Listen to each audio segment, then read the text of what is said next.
The studio lights blazed down with the kind of heat that makes a person feel like they're sitting under judgment. The cameras rolled, the audience murmured with anticipation, and at the center of it all sat Kennedy, calm, reserved, yet carrying the weight of his beliefs like armor.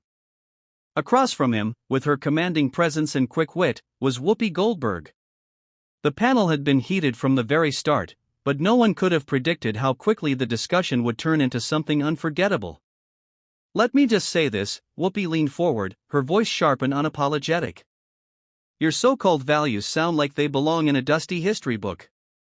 They're outdated, out of touch, and frankly offensive to progress." Her words sliced through the air like a blade, and the audience let out a mixture of laughter and applause. Kennedy didn't flinch. He didn't shift in his seat or look down in shame. Instead, he looked straight ahead, his hands folded in quiet stillness. What no one in the room realized was that his story was written not in politics or rhetoric, but in pain, sacrifice, and resilience. For a moment, silence stretched between them, heavy with tension. Then Kennedy spoke. "You call my values outdated," he began, his voice low, steady, and unshaken. "But to me, they are not relics of the past. They are the very reason I'm sitting here alive today. My father taught me that dignity isn't something someone else hands you, it's something you fight to keep, even when the world tries to strip it away. My mother taught me that kindness is not weakness, but the greatest strength a person can show. And my grandfather, he was the one who told me that integrity is the only currency that never loses its worth. Those aren't outdated values. Those are the very things that hold a broken world together." The laughter that had filled the room only moments before vanished.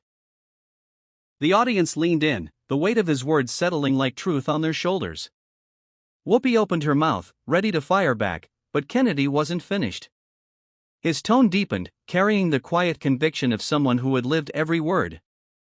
"I grew up watching my community struggle," he continued. "Families torn apart because they didn't have a voice. Friends lost to despair because nobody cared enough to listen. I've buried people I loved because this country told them they weren't worth saving. And through it all, I held on to one thing: values. The belief that no matter how cruel the world becomes, you don't compromise your humanity. If that makes me outdated, then I'll wear that label proudly." The audience erupted into applause, but it wasn't the hollow kind that comes from entertainment. It was raw, emotional, and heartfelt. Even those who disagreed with his politics couldn't deny the truth in his voice. Whoopi, usually unshaken and armed with sharp retorts, sat back in her chair. For once, she had no words. Her eyes softened, just slightly, as though something